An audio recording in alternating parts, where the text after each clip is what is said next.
Guys, this is GusPlays doing GusPlays games here, and I'm going to do a build video on Lucian, the Purifier.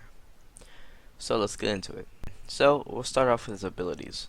His passive is Light Slinger. Whenever Lucian uses an ability, his next base attack becomes a double shot. So this is very good because you'll use an ability and then you go to basic attack and it'll shoot twice basically. The second shot does a little bit less damage, but that's okay.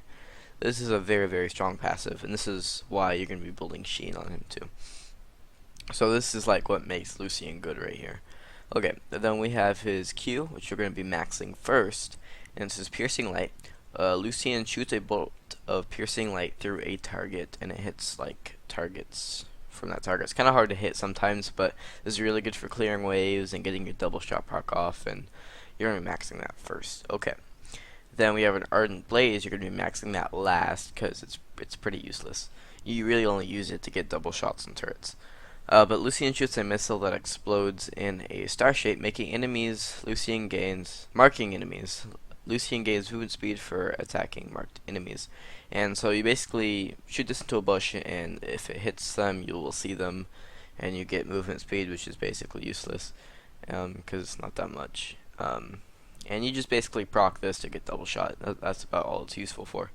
Okay, so we have our Relentless Pursuit. You're going to be maxing this second after our Piercing Light. And this is Lucian. Quickly dashes a short distance. Light Slinger attacks reduce Relentless Pursuit's cooldown. So yeah, so if you do these, it reduces this cooldown. Now this used to be like 0 mana at all levels, which was really broken because you'd like never run a mana in lane. But since they made it 40 to 30 to 20 to 10 to 0 mana, you run out of mana in lane now. So they kind of nerfed him there, but he's still really good. So that's why you're going to be maxing it second to get it to 0 mana, because then you'll not run out of mana. And so we have the Culling, which is his ultimate. And you're going to be maxing it at level 6, 11, and 16, of course. And Lucian unleashes a torrent of shots from his weapon. Now, this is really good for clearing waves because of its low cooldown. You basically want to clear waves with it and finish off people and use it in team fights to turn team fights. It doesn't do a lot of damage, but it does a sustainable amount of damage over time, which is really good. So it might not seem very good at first, but trust me, it's really good. Okay, so let's move into the actual build of how you build Lucian. Yeah, this is how you build Lucian. Okay, of course you start out with Doran's Blade, Health Pot, and the Warding Totem. That's all pretty standard.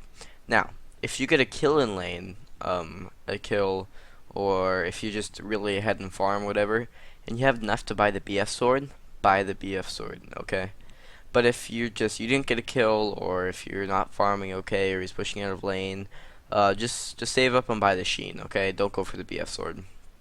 Only buy the BF sword if you got a head in lane and you can buy it. Otherwise, go for the Sheen. Okay, so if you're head in lane, buy the BF sword, then the Sheen. If you're not head in lane, buy the Sheen, then continue on with the build. Then you'll buy BF sword later. Okay, so don't buy Sheen and then BF sword. Just buy BF sword then Sheen. If you're going BF sword route. If you have enough to buy BF sword. Yeah, I think you understand me. Okay. So you're going to be building Berserker Greaves, which attack speed didn't seem very good on him at first, so you could build like the CDR boots, but I don't think it's really good because you're getting CDR there and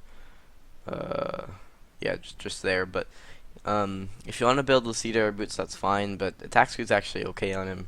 So yeah, you can build this Berserker Greaves or like CDR boots, whatever you want really.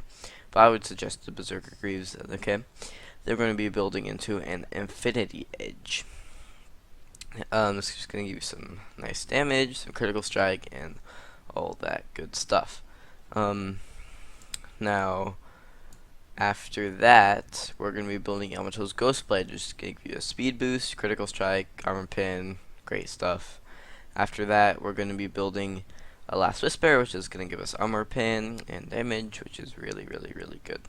And then after that, we're going to be building Bloodthirster. Now, if you want to move Bloodthirster like where Yamato's is and move this down or whatever, you can do that if you want more lifesteal earlier. But my suggestion would be to like buy Avian Pure Acceptor like right here, and then just build be the Bloodthirster later. Whatever you really want to do. So yeah, I build like lifesteal later in my builds. Okay, then we're gonna finishing off the Sheen, of course. You're not gonna make this into anything until your last item, and that's gonna be the Trinity Force. And so yeah, that's how you build Lucian, and he's a really strong ADC right now, so you should try him out. It's been GusPlays from GusPlays Games. See you in the next one.